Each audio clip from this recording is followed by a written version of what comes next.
Hello everyone. So we are going to start the part 4 from the topic rheology.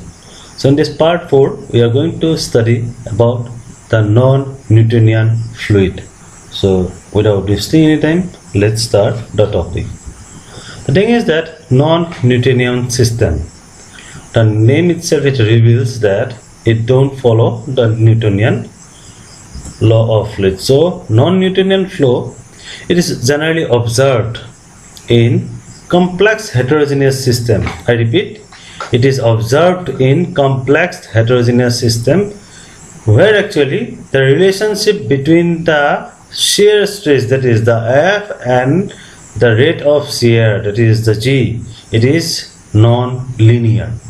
The equation or the relationship between the shear stress F and the shear rate G, it is non-linear in the non-Newtonian system. So most of the liquid formulation that are used in the pharmaceutical dosage form are generally non-Newtonian system. For example, emulsion, creams, suspension, ointments, etc. Right? So now this non-Newtonian system have been divided into three basic parts. Number one, it is the plastic flow. Number two, it is the pseudoplastic flow, and number three, it is the dilatant flow. I will discuss with you one by one. You can see, I am just telling you, it is here we are trying to show you the relationship between the rate of shear, that is the G, and the shearing stress, that is the F. So you can see the changes in the curve. So let's discuss them in details now. So the first one, it is the plastic flow, or you can also say this plastic flow or the substance showing the plastic flow, they are also known as the Bingham body. So you see the plastic flow, it describes a system, right, in which no flow occurs. Actually, if we suppose there is a resting solid lying over the table, that solid will remain as it is until and unless we apply a force to move out the solid particle from the space that has occupied over the table, right? Similarly here in the plastic flow, the fluid or the liquid, they don't flow, or the flow doesn't occur until and unless shear stress reaches the force you are applying, that is a shear stress F, it reaches a critical transition point. This critical transition point, it is equal to the energy you are going to input, right? So this critical transition point, it is also known as the yield value. So here you can see the relationship U, it is the plastic viscosity, right, is equal to F, it is the shear stress, minus F, it is the yield value, extra amount of the energy you are going to put divided by the shear rate, right?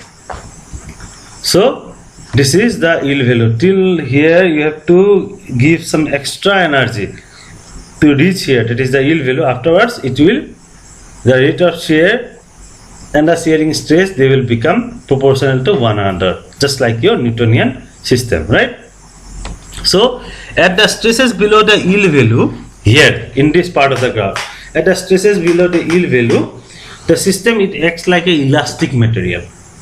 Below the yield value, it will act as a elastic material in this region, right? But at the stresses above the yield value, at this position, means at the stress above the yield value, at this position, the relationship between the shear stress and the rate of the shear become linear, just like your Newtonian system. So you see the plastic flow, I have already described you that most of the pharmaceutical dosage form, they generally remain in this type. So let's have some examples, like your concentrated suspension with flocculated particles are very good example of plastic flow. This concentrated suspension solution, we know that this concentrated suspension, they are held together with relatively weak van der Waals forces of attraction. The particles in the suspension, they are held together with relatively weak van der Waals forces of attraction, right? So before the system can flow, the flocule must be redispersed. So generally in case of suspension, we used to mention it like that: shake well before use, right? We used to write shake well before use. so that the particles can be easily resuspended. So this is the example. You see, until and unless you give a force, the particle will remain in the close proximity to one another, and they will be attracted by the force that is known as the van der Waals forces of attraction. But once the bottle it is shaken, the particle will get separated, right? This is the example of a plastic flow. Okay, now the next example. Okay, here I have forgot to mention you the force required to break these bonds. It is the yield value. The force required to break these van der Waals forces of attraction, it is the yield value. Clear? Now the next topic, it is the pseudoplastic flow. So what do you mean by that?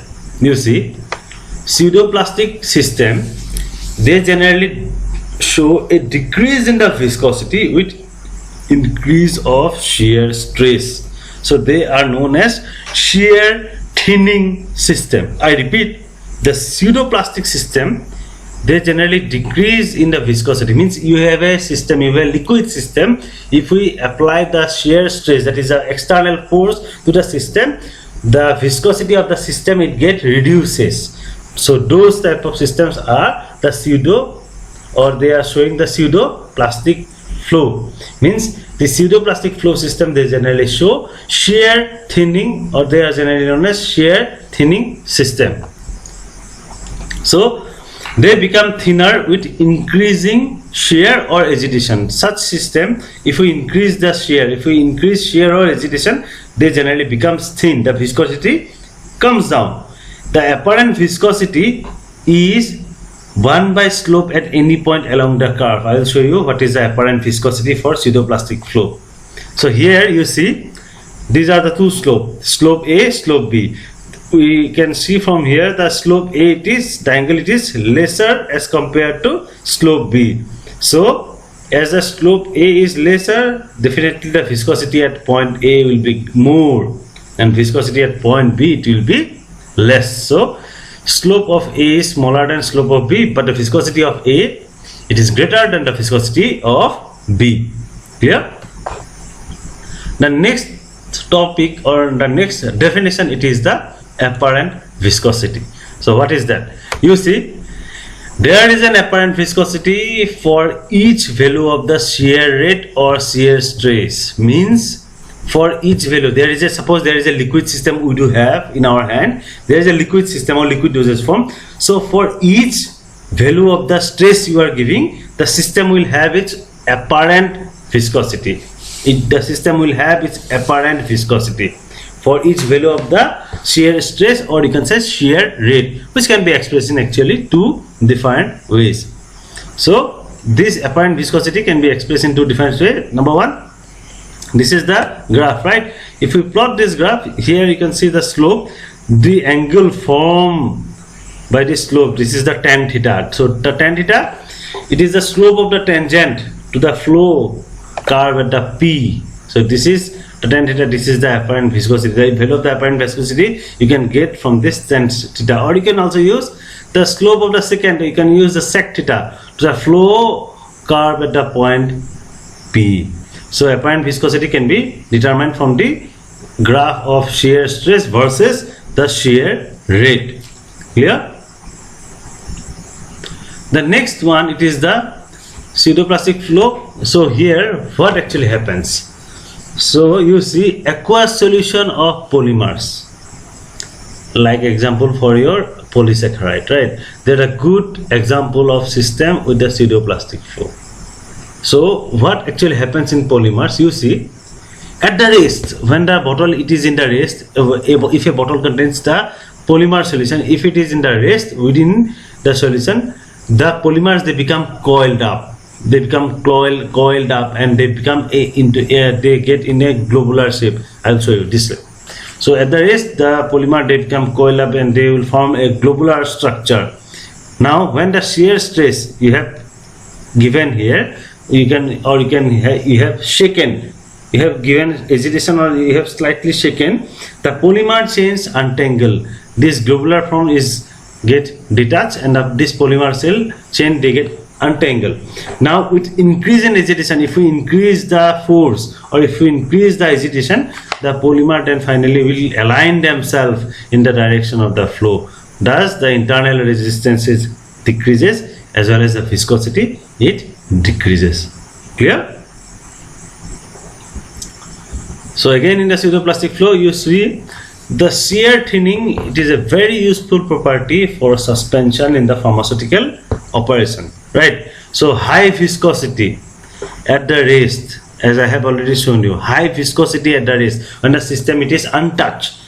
In a bottle there is a suspension or there is a solution of polymer. When it is untouched at a high viscosity, viscosity at rest, it prevents the particles sedimenting as well as aggregating stability of the suspension. Means the suspension don't get settled down easily, and the stability of the suspension it is high, and high viscosity easily overcome by shaking the bottle before the use. Done. So as the suspension passes through a needle, now if such suspension, if it is passes through a needle, it undergoes when we push the plunger of the needle, right? If we push the plunger of the needle, means sorry, the syringe, here it is the needle, this is the body, right? This is the plunger. If we push it, we are applying the stress, right?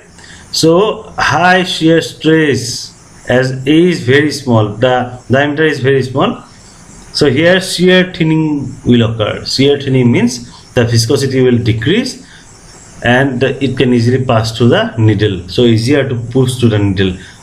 So high shear stress here it is equal to F divided by A. F it is the shear stress, right, and A it is the diameter of the syringe. Clear?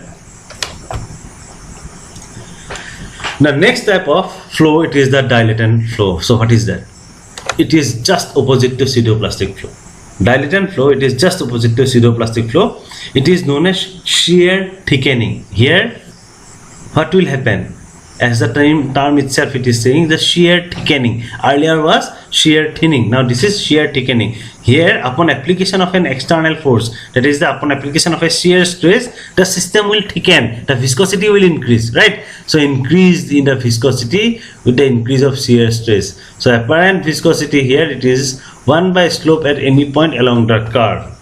So the systems are all, these systems are also known as the dilatant because they also increase in volume with agitation. So such system, the dilatant system, when you are going to apply agitation or shaking, or you can say force, when you are going to apply external force or you are going to shake the bottle containing the dilatant particles or dilatant liquid, the volume of the content of the bottle will increase. So here you see this is the slope A, this is the slope B. Here the slope A it is more as compared to that of the slope B, but the viscosity at the point A is less as compared to viscosity at the point B. It is just opposite to that of the pseudoplastic flow. So dilatant flow, the systems are usually made up of high percentage of dispersed deflocculated particles. You should remember, usually more than 50% of the particles present in the liquid are deflocculated particles in the dilatant flow. Any liquid showing dilatant flow have high percentage of the dispersed deflocculated particles. So after shaking, the particles become open packed and the void volume increases. Now what is void volume? Void volume is nothing but it's a volume that is occupied between the particles. Earlier means if we are applying this in a dry powder form, then in the voids the air will be entrapped, but if it is in a liquid, in the voids the liquid will be entrapped. So you see this system, dilatant flow, before or at the resting state, the closed packed particles will be there, so minimum void volume will be there, right? So sufficient vertical and relatively they have low viscosity. Now this bottle will be shaken. After shaking, this particle will get dispersed, right? The void volume, these are the void volume, you see, these are the void volumes in between these particles. The void volume will increase, right? They will become open packed particle, increase in the void volume. Insufficient vehicle will be there. Earlier vehicle was sufficient, now the vehicle will be insufficient for the particles and relatively they will have high viscosity. the last part of this class, it is the power law equation. So what actually power law equation states? You see, as per the power law equation, f to the power n is equal to eta prime into g. So what is n? This n indicates the type of the flow. Now if n is equal to 1, you should remember, if n is equal to 1, this is always a Newtonian order fluid. It will show a Newtonian flow. If n is greater than 1, it will show a pseudoplastic flow. If n is less than 1, it will show a dilatant flow. And eta, that is the viscosity, this is a consistency coefficient here. Eta dash or eta prime, it is a consistency coefficient here. So putting log, we can get log g is equal to n log f minus log eta prime. So that's all from this class. I hope you have understand. So thank you everyone for your patience hearing. If you like the video, just press the like icon. You can share this video and you can subscribe to my channel. Thank you once again.